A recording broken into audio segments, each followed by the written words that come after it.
I'm the founder at Chia. It's a proof of space and time based blockchain. So it's as you'll see, it's rather similar to proof of work, where other people are going towards proof of space. This is more of a true Nakamoto. Other people are going to proof of stake, where this is much more true Nakamoto consensus, but rather improved over proof of work, as I will get to here. And I believe some of these techniques, particularly around how VDFs are integrated, are likely also applicable to proof of stake as well. So that seems to be a message that's worth getting out there. So first of all, you have in physics, you have this basic formula: work equals force times distance. Proof of space and time winds up being kind of analogous to this, that proof of work is roughly comparable to proof of space times proof of time, that you're mixing together proofs of space and time, where space is kind of like force and time is kind of like distance, and that acts like proof of work. Only the benefit is that you these are two linear steps that can be done, where you just mathematically multiply them together without actually doing them in tandem, which causes a lot less electricity to get burnt than if you're just doing proof of work. So key to this whole thing is proofs of time, which in the literature go by the much less poetic name verifiable delay functions. And these and people talk about verifiable delay functions for security, but they're often these like add-on things that they have some consensus algorithm where they cram in VDFs in various places for security. And this is really presenting a very different vision of them, where they are integral to the consensus algorithm itself, like very deeply embedded into the entire thing. I believe this makes it so that you can avoid having to do a lot of the slashing that people are talking about these days. That it's not entirely clear what exactly the slashing is supposed to accomplish if you're trying to make clear definitions of things, but kind of hand-wavily slashing is meant to punish people for bad behavior, where if you throw in VDFs, you can generally make it so they just kind of can't do the bad behavior. You just put up these like impassable walls and you don't have these problems. Anyway. So first off, for definitions on our primitives, a proof of space is something where you have a plot file, just this stuff that's stored, which is not proof of replication. It's important to note. It's simply proving that you have this space. And because you have this thing, you can respond to challenges very rapidly with something where you can show the quality of your response. And then you will be able to sign things using this response. It's important that the signatures you have produce unique outputs. For the constructions coming up as well, we're using BLS signatures for that. Kind of hand-wavily, you can implement something like this by filling your disk full of bingo cards in sorted order. Because you pre-sorted them, you can respond to challenges very quickly and see how high quality of a response you came up with. That specific type of construction is subject to time-space trade-offs, which are called Hellman attacks in this context. In other places, they're considered good. Here, they're considered bad. There's a fix for those that's way beyond the scope of what I'm going to be talking about right now. It's in the Beyond Hellman paper. I'm very proud of that when I came up with the trick myself. But the final result kind of winds up acting as if it's just doing lookups on the pre-computed public keys. So you can just intuitively pretend it's doing that and your intuitions will be right. So then you have proofs of time. A proof of time has an input to it and a number of iterations it has to run, and it is not parallelizable across those iterations. It is extremely sequential across all of them. And another important property of it is, as it is generating this output, it's possible to generate a proof that the output is correct, and that proof is quickly verifiable by anybody. And it does not slow down the process of generating the VDF output in order to generate that proof. These constructions didn't really exist when I started Chia. I always tell people don't have invent new math here anywhere in your product roadmap. I'm a total hypocrite on that one. But I whined about needing verifiable delay functions until our advisors invented them. We are specifically using 1024-bit binary quadratic forms with Wisłowski proofs. This is the first ever deployed in the wild actual usage in cryptography of class groups, as far as I'm aware. So that's kind of neat. All right, so intuitively you can say, well, we can alternate between these. And so our first green paper described a very simple approach where you simply alternate between these, where you have a proof of space, and the quality of the proof of space determines the number of VDF iterations necessary to finish it. And higher quality proof results in less iterations. That had a number of problems, so we're using this much more complicated construction that I will now explain. So what's going on here is time is going to the right, arrows pointing to the left are secure hash pointings. These dotted lines are VDFs running, the arrows are just secure hash pointings. These are, next slide will explain. This whole construction is accomplishing a bunch of things. So, and I'm going to walk through these in this presentation. So on the left here, we have things that are being used. On the right, we have, in the final thing, we have Chia security. Yay. So first thing we have is splitting the chain. So here, in our chain, we have, there are actually 4 things going on here in 4 different kind of rows. So here we have the challenge, what's called the challenge chain. And then here we have the infused challenge chain. And here we have the rewards chain.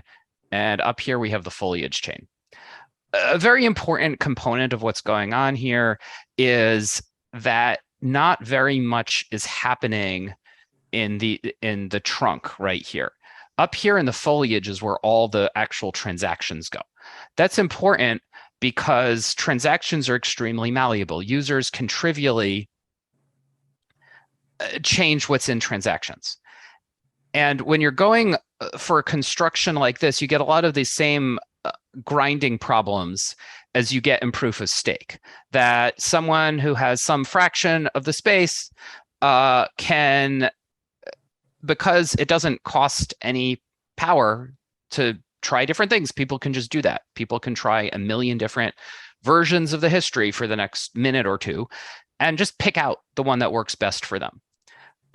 This is sometimes referred to as the nothing at stake protocol. I hate that term because it's kind of proof of stake propaganda, because stake is a solution, not a problem. The problem is grinding is what you have. That's the form of the attack, is grinding.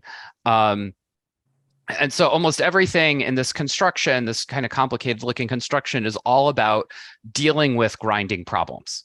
So your very most basic thing is that your proofs of space, your VDFs, and your signature algorithms all produce unique outputs, that you can't just twiddle them and make a kind of valid looking output that might be not quite right, but looks okay. You can't do that at all with any of the primitives being used here. If you don't have that, none of these techniques work.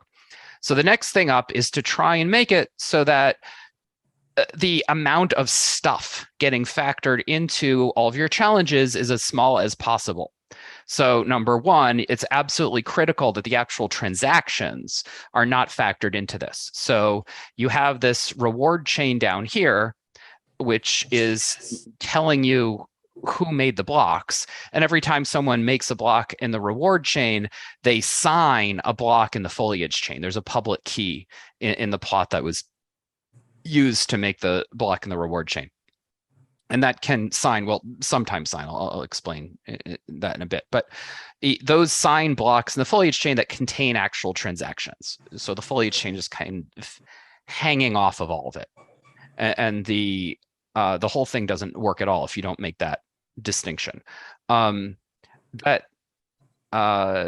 obviously there's more distinctions here because there's 3 things in the bottom, not 1, but I will get to that. Okay, next you have... Bram, quick question. Sure. So is it like a one-to-one correspondence between blocks on the foliage and reward, or is one a subset of the other, or how should I think about that? The full... Only some of the blocks on the reward chain make foliage blocks, but that's because they can kind of happen in parallel. I'm going to get to why that is in a little bit.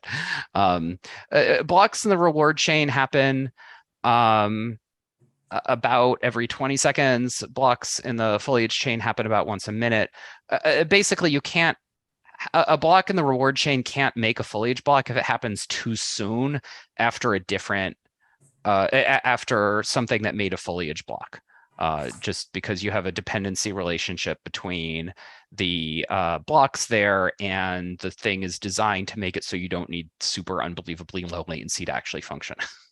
Good. So I should think about kind of, the first thing that happens is transactions gets posted to the foliage chain. Now I think of those as fixed, and now validators are trying to kind of, validate it and earn rewards subsequently on the reward chain. There's hold on. There's validators are like Bitcoin validators here. They don't. They're full nodes. So they're very much like Bitcoin things. They actually have a complete copy of the entire history of everything. They're validating every single block that's made. We have a lot of them. This presentation doesn't explain. There's over 100,000 of these running, because often when people are running farmers, they're running a full node, and it just doesn't cost that much to run a full node just due to good engineering. Basically, the UTXO set is a good idea. But a full node is not contributing to the weight of the chain. So we sometimes call those validators, more often full nodes, but they're like Bitcoin full nodes. And there are farmers, which are like Bitcoin miners, which are moving things forward. And there are a lot more of them than in Bitcoin. They're a lot more distributed, but they're performing an analogous thing.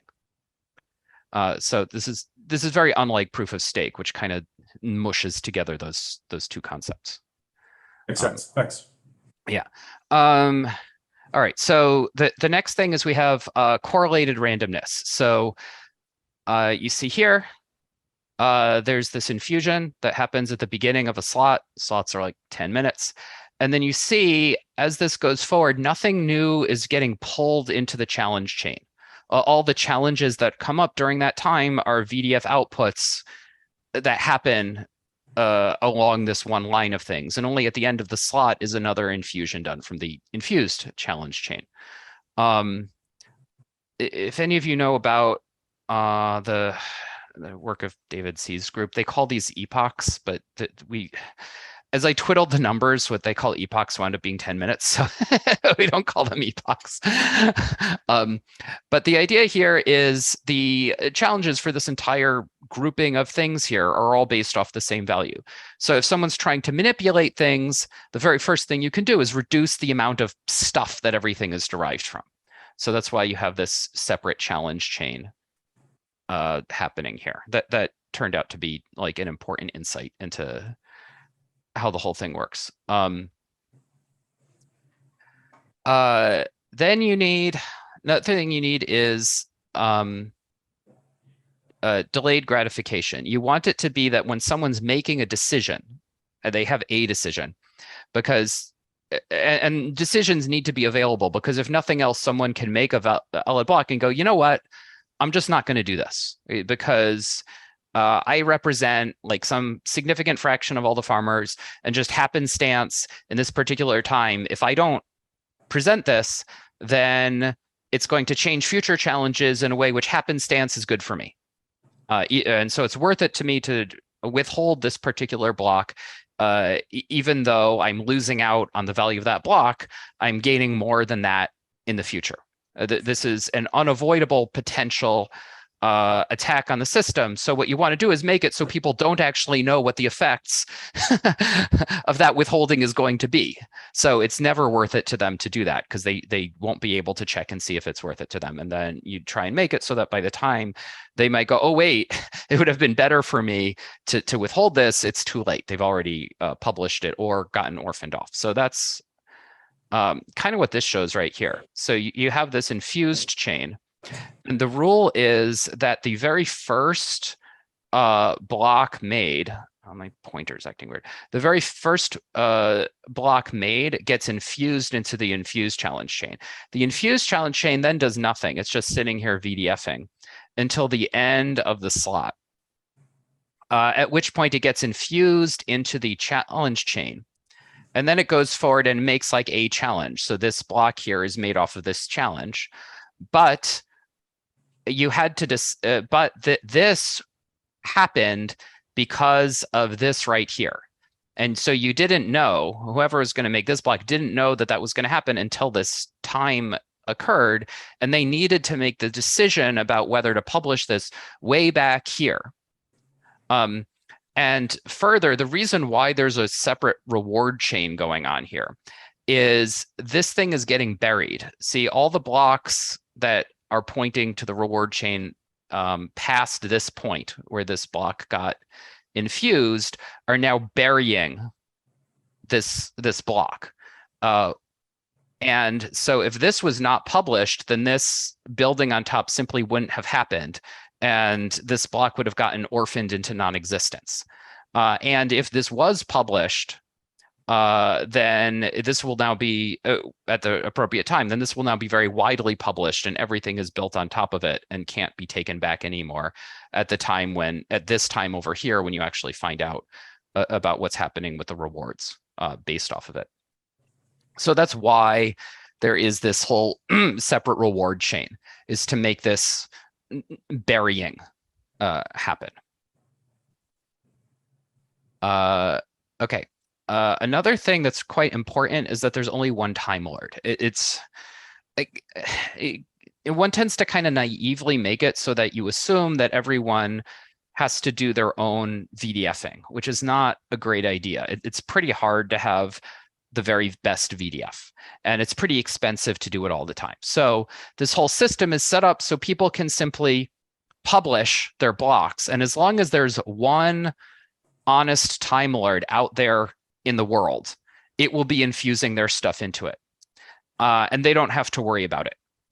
And part of what makes this possible is that the Time Lord's outputs don't do much of anything. The only decision the Time Lord makes is whether to include stuff or not. And by definition, an honest Time Lord is just trying to include everything. And then on top of that, there's also these delays. There's all these times between when a challenge happened that enabled a block and when the block actually got infused to over here. So every one of these back pointers is there to introduce this delay, which is meant to make it so that you can publish a block to the network, and then it will have time to get to the Time Lords that are out there that are fast and get infused as they move things forward. And if you didn't have these delays, there would be substantial advantage to whoever it was that had like the smallest latency to everything. And this is a problem in Bitcoin as well. That there are places where if you get the jump on someone by just ever so small an amount, you will win more blocks, and that's a bad thing. Question, and could you elaborate a little bit, like Time Lords, like which parts of this figure do they contribute to or organize? All the VDFs are made by Time Lords. Okay. All these dotted lines are made by Time Lords. Okay. So there are a number of Time Lords out there running. So in the Chia ecosystem, there are farmers who are making blocks. There are full nodes, which are doing validation and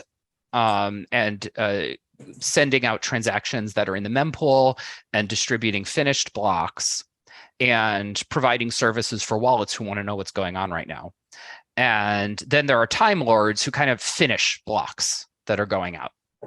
And publish new challenges and proofs that they're valid as they occur. And then there are these things called blue boxes that compactify the proofs of the VDF outputs after the fact. The proofs that you get fast are bigger than necessary. So you can have these other things that generate smaller ones later, and those can be slow because they can do it at their leisure. You can compactify things in parallel because you know all of them after the fact and have different machines compactifying different ones. That's the general ecosystem. It's very much a ripoff of Bitcoin. But yeah, the Time Lords are doing all the VDFing. There's a bunch of them running out there. We had a funny experience where some mystery Time Lord appeared that was running quite a bit faster than ours, and we have no idea what it was. We think it was like some next gen Intel processor that some Intel engineer just decided to try running a Time Lord or something and and left it running for a week and then took it down. We have no idea. What we definitely know is very fast. like, if there's anything in the universe that you can remotely prove, it's that you have a fast Time Lord. How much faster was it? Just curious. Was it like? I think it was like, I think we were running like 250,000 iterations per second, and it was running like 320, something like that. It's like, maybe it could have been overclocked. Not entirely sure what was going on there. So we couldn't ask them.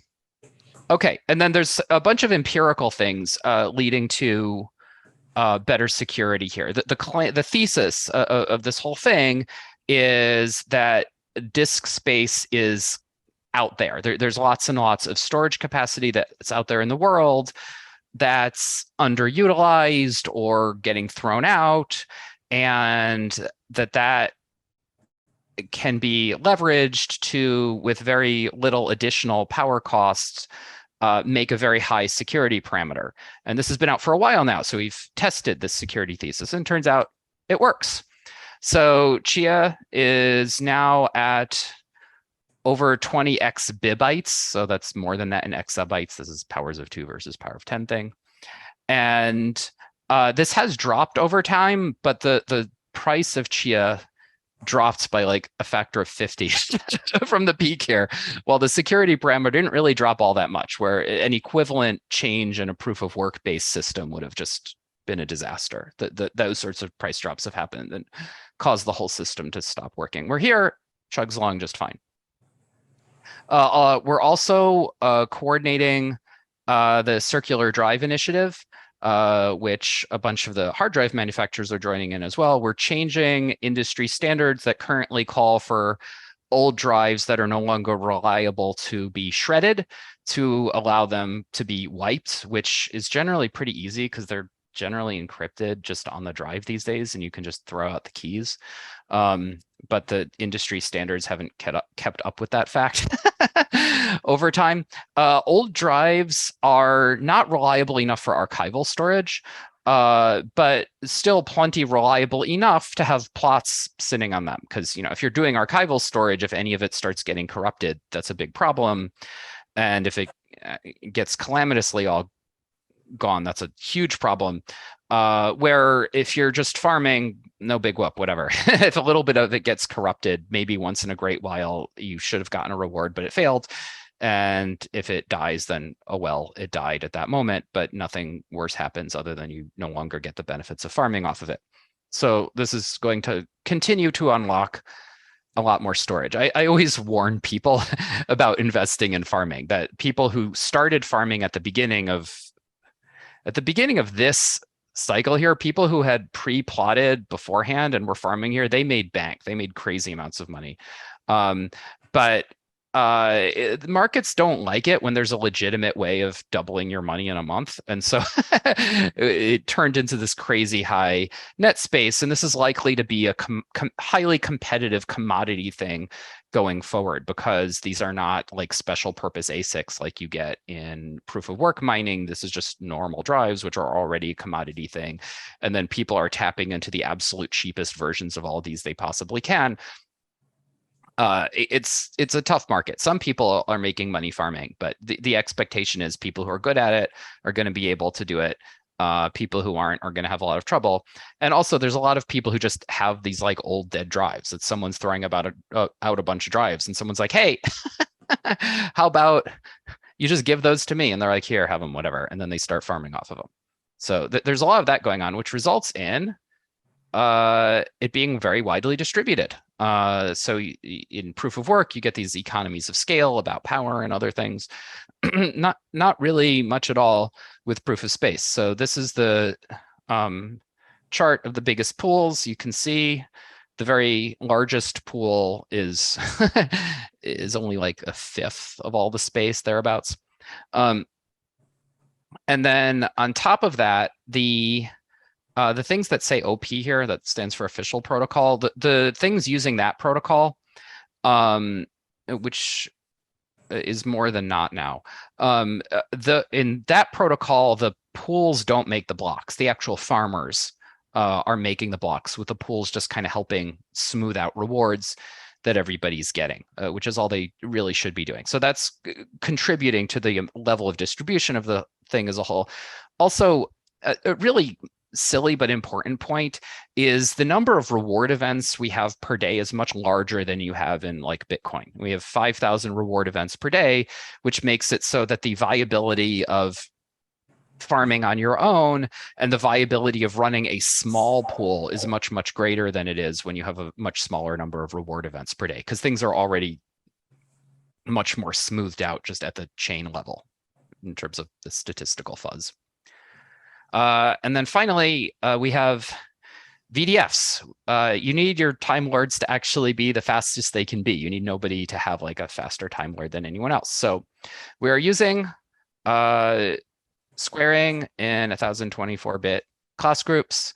That's actually, by its nature, pretty good for speed, it turns out. It's spending most of its time in extended GCD, which is pretty easy to optimize and pretty sequential by its nature. We did a couple of competitions with $100,000 prizes for improvements in this, got things quite optimized. Turns out also Intel IFMA architecture is good for it. And on top of that, we have put money into getting actual ASICs made. So we're getting a run of 12 nanometer chips, a small run, probably around 100 of them, which we're going to have in our hands around the end of this year, and we're going to be selling most of them. They're going to be selling for like $1,000. We are not selling these at a profit at all, but we're going to have an application process for people who want to buy them, because we kind of want to get them into the hands of people who want to help out with the ecosystem and study them and provide value that way. That's it for the notes I put together for a presentation, so I can just do Q&A now. I should probably also note that first, this basic construction here probably can just be applied fairly verbatim to proof of stake. The main nuance is the block making then has to be made by stake, right? So you take your stake that you have and hash that together with the challenge to find out the quality of it. And multiply by its size as well. And that has additional potential grinding, because restaking is a grinding vector. So you just need to make it so that it takes a while to restake. So it takes like on the order of like a day maybe for that to happen in order to prevent grinding attacks there. Does anyone have any questions? This is all very highly technical set of things. No, Bram, this is great. I don't know. So I don't know if you can see the chat, but Sam just posted, I believe, a couple. Okay, how much faster does a malevolent time lord need to be from the honest ones for things to break? And since plots are keyed to the farmer, does this mean that a malevolent farmer would be forked out of consensus pool by users? So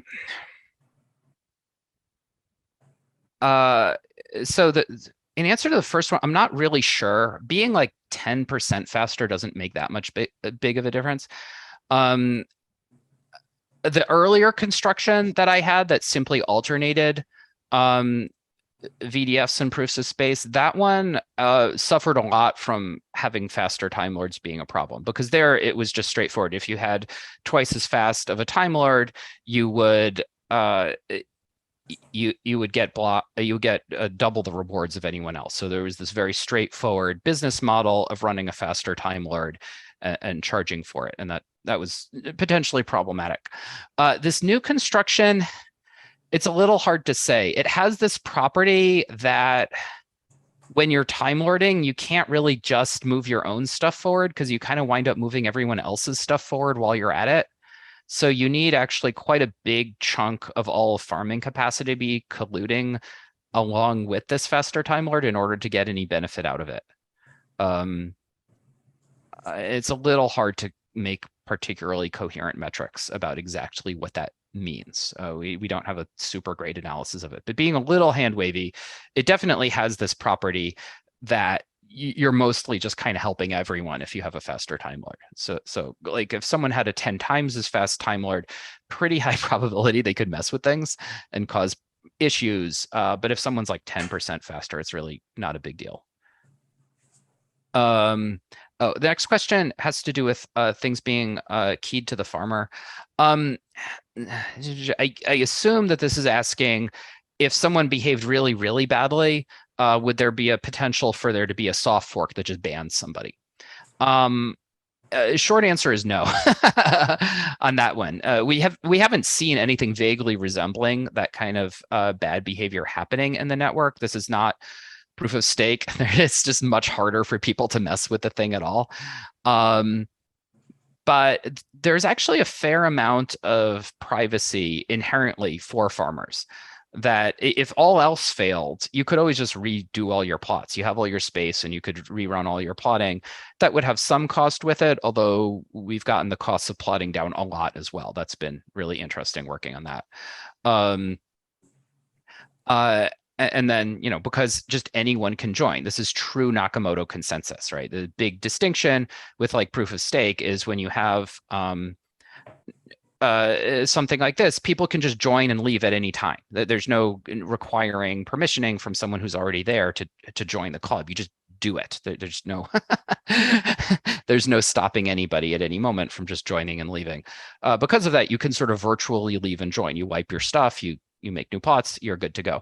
And also, if you were to anticipate that people were doing this, you could build things in a way where people couldn't tell that you were all the same entity across your whole thing. That right now, the main way you tell that a whole bunch of things were all done by the same farmer has to do with the pooling protocol, that the farmer is intentionally kind of mushing their stuff together, tying it together with this kind of interesting bit of smart coin programming to allow them to jump between pools. Your rewards are tied to going to being collectible by a particular singleton that's sitting on chain, and you can set that singleton to be currently controlled by a particular pool where you can pull the plug and reclaim control of it yourself. As a farmer. And this is good use of smart coin functionality with a very minimal hook at the consensus layer to enable this. And it has the very nice property that when you have a pool, it's the farmers who are making the blocks, not the pool. And yet people can leave the pool if they want to, where the pool can't stop them from leaving. However, it also does make it inherent to how it works. It makes it so that your stuff is all tied together on chain, that people can kind of see, oh, it's this particular singleton doing things, which is a little bit of loss of privacy for a particular farmer, although you don't have to use just a single singleton. You could split it among multiple ones, or in the extreme, just not do it at all. Just completely go it alone as a farmer yourself with no pool usage whatsoever. And then in the extremely unlikely scenario of the exact same plot making two different blocks, people could see that, but that like almost never happens anymore because the net space is so gigantic, and you could always just delete individual plots that did that. So at the expense of not getting the benefits of pooling, you can get all the privacy you want as a farmer.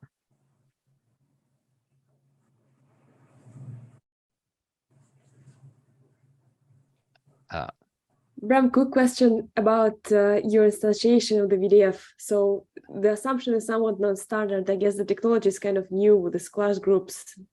I was wondering if you could share how was the process of kind of setting the parameters up. And yeah, so class groups are not actually that obscure in number theory. They're kind of, comparable to like elliptic curves or something like that. It is a different security assumption. It's not a particularly obscure or scary one or anything. It's something kind of normal. And there's different security assumptions with the proofs that we're using, although you could always just change the proof format if there was a problem in those. So that's not even really a concern at all. There is interesting questions of how you set the parameters to the whole thing, like what are the security assumptions to it. The big attack is someone being able to find the order of the group. Mm-hmm. So what happened? So the reason it's very, very important that these are groups of unknown order, mm-hmm. and they don't really have to remain unknown forever. They just have to remain unknown until people are building other stuff on top of the whole thing. So if you just found the order of one of the historical groups, that would get you nothing whatsoever in terms of the blockchain here. People did a bunch of work on trying to do RSA-based groups of unknown order and having a setup ceremony for those. That did not go well. But the advantage of this is all you need to have a new group of unknown order is a new prime. So we take our challenge and we hash it to a 1024-bit prime just by making a bunch of random digits of the appropriate length and checking for primality and modifying it until it's prime, basically. From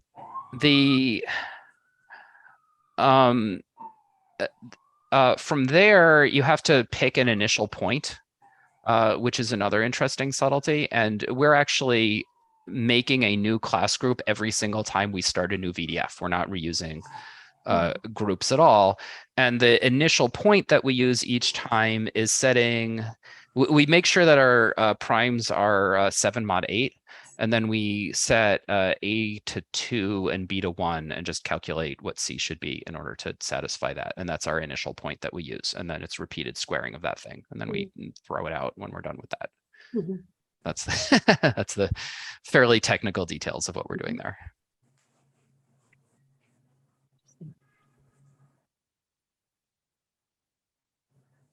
I have a question about the rewards.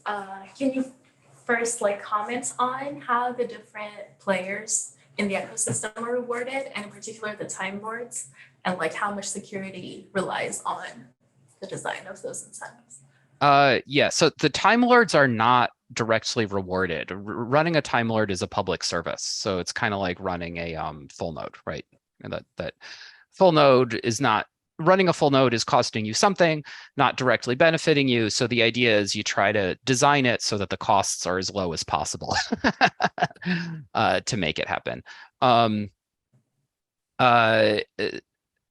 Yeah, so by design, there's no rewards for running a Time Lord. It would actually introduce grinding attacks if there were.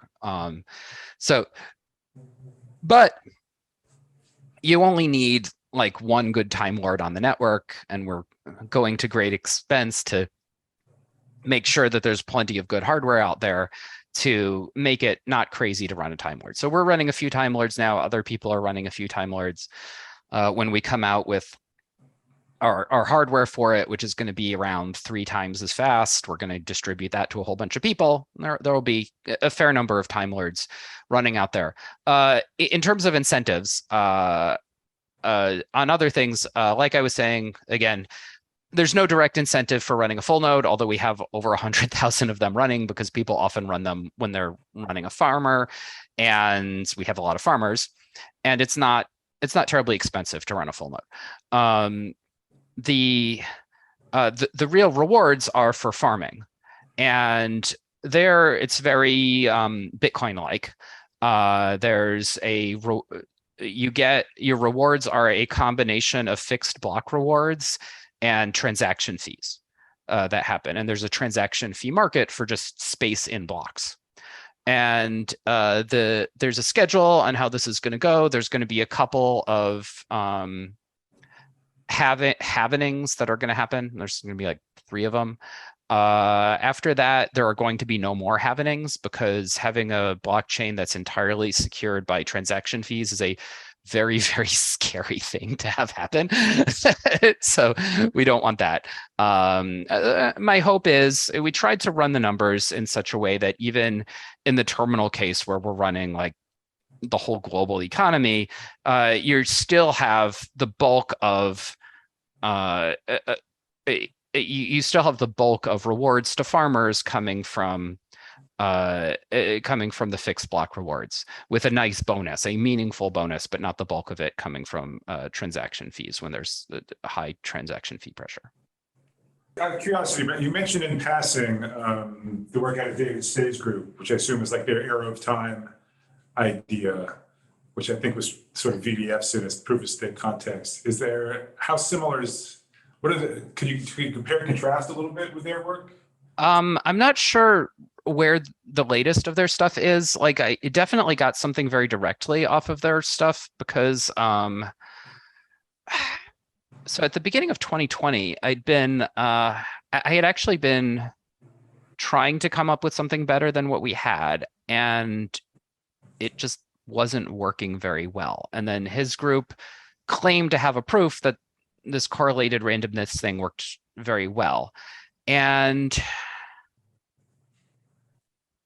it turned out there was a subtlety. I'm not remembering off the top of my head my old thinking. There was a subtlety about exactly what was mixed in. It turned out you had to not merely delay how long it took for things to get mixed in, but really dramatically reduce the amount of data that was mixed into challenges in order to make everything work. And I wound up then spending most of 2020 on this rather complicated construction that I was just explaining, which is much, much better than the old one, but requires this like whole series of things to happen on it to be really effective at stopping grinding attacks.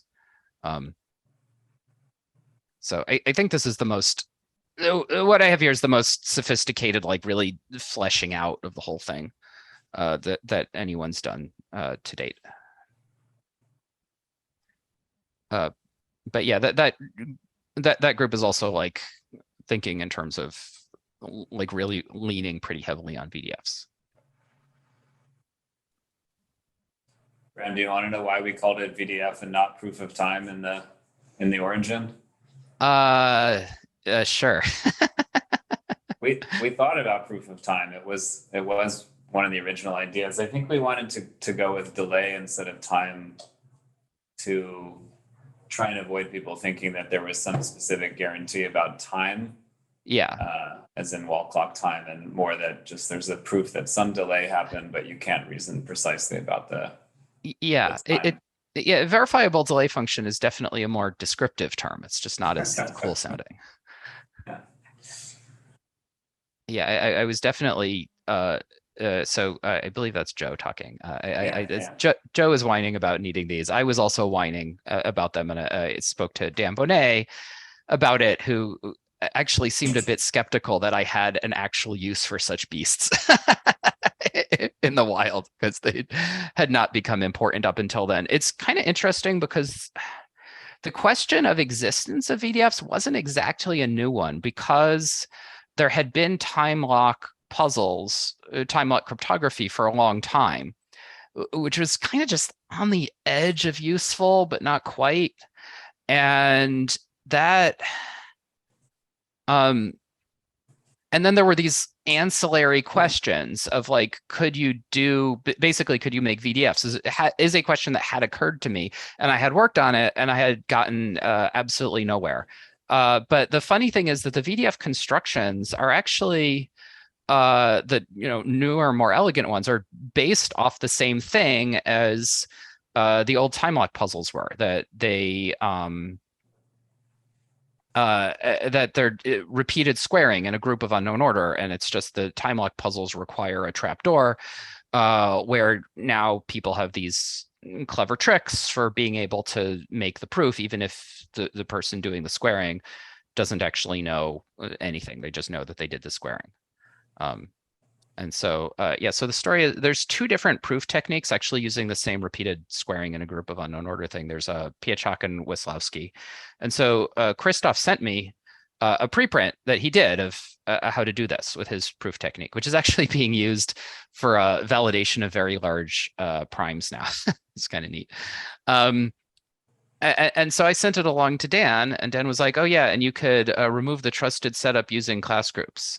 And I was like, okay, we can do that. What's a class group? So that's how we wound up where we are now. The Ethereum people really want to do, well, they had a bit of a disaster with RSA groups, but they really want to do post-quantum VDFs now. There are some benefits to that because you can make it so the actual hardware to generate the outputs is much smaller, although you wind up having to do this crazy zero knowledge stuff for the actual proofs. And so that winds up being a much beefier rig with other assumptions that it's based off of.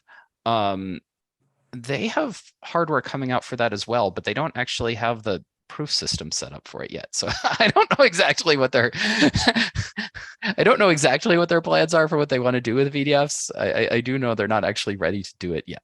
So I needed something expedient and functional and workable. And this is something that we've had deployed in the wild for a year and a half now. So it was the obvious choice when we just needed something working. I think the short answer, Bram, is the ETH Foundation. The plans are a little unclear on VDFs if they're ever going to be included as part of the beacon chain, but they're doing this BLS signature thing instead. And the plan is like they could strengthen that with VDFs to prevent this like withholding attack that's possible to give you a bit of bias. Yeah. But it's not clear. There's not like a target launch date for that, and they're waiting on hardware. And yeah, so I would advocate for really going all in on the whole thing. Well, that was obviously what I wanted to see happen too with ETH, but I think the VDF project kind of missed the deadline for the merge, so now it's not really on the front burner. Yeah, another interesting thing with time lock cryptography is the utility of that is still very much in the open. The existence of decent VDFs raises the question of whether you could do batch unlocks of time lock puzzles. So the problem with time lock puzzles is you can build them, but the expense of unlocking them is massive, which wouldn't be a problem if you could batch unlock a whole bunch of things. So no matter how many time lock encrypted messages you were trying to crack open at the same time, you still only had to run some number of iterations of your repeated iteration thingy. And the viability of that as a mathematical primitive is still very much an open question. Kind of interesting potential field of research.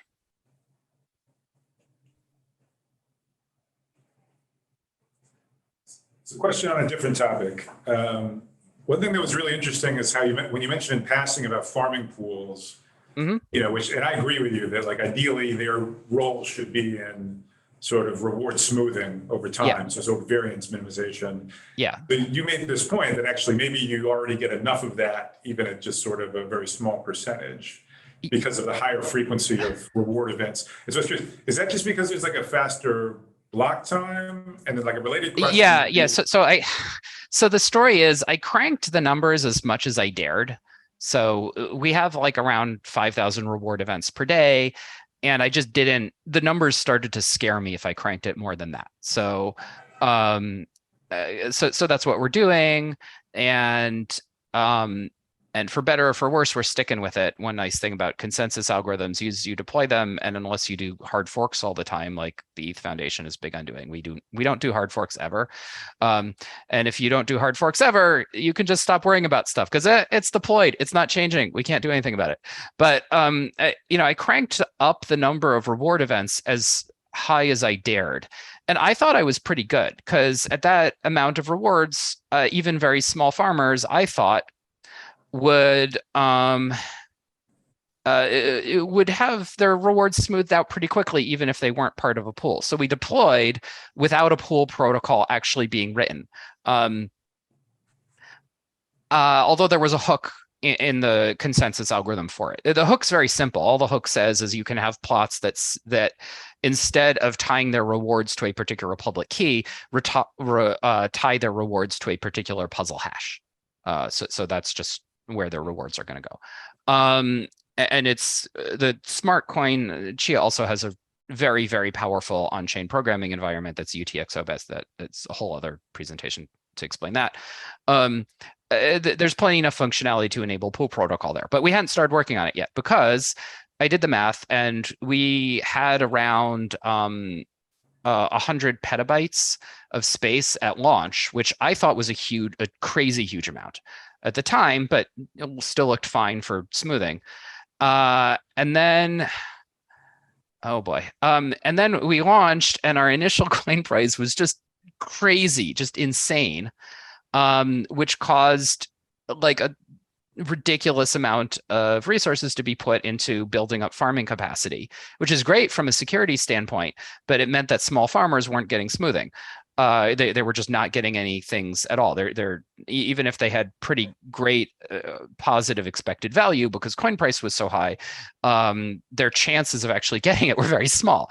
So people rolled out like really janky, completely insecure, horrible pool protocols, which people blamed me for. And then I said, okay, well, we're working as quickly as we can on a real pool protocol because obviously we need it a lot faster than we thought.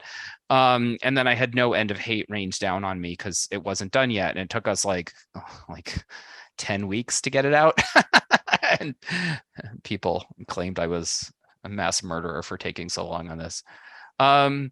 But that's how we wound up where we are today with the pool protocol, and that's why there's still significant amounts of space that were plotted before the real pooling protocol came out that are using pools that don't work that way. There's been hardly any new stuff plotted since the real pooling protocol came out using the completely insecure older way of doing things. Just people. Everyone agreed that the better way was better, thankfully.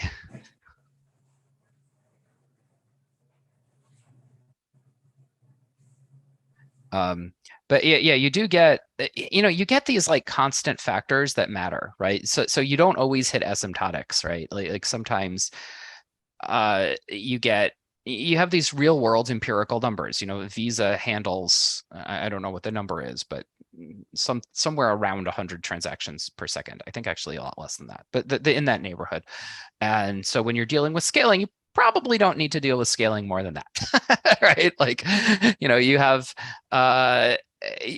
like real users have internet connections that have some capacity. So you have some scale that you can assume that your full nodes can handle. And given the very, very large number of full nodes we have, pretty clearly the scale that we're running at is entirely reasonable for a real practical full node to handle. Most likely an order of magnitude more than that, and most definitely 2 would be seriously problematic and result in us having very, very few full nodes. So we've kind of hit a bit of a trade-off where the amount of bandwidth necessary to run one is pretty tiny, and the amount of CPU is something that like a Raspberry Pi can handle just fine. That's kind of our target for that, and that's with it having basically the same capacity as an Ethereum like full validator, and it gets the better scaling mostly just from better engineering. Bram, thanks so much.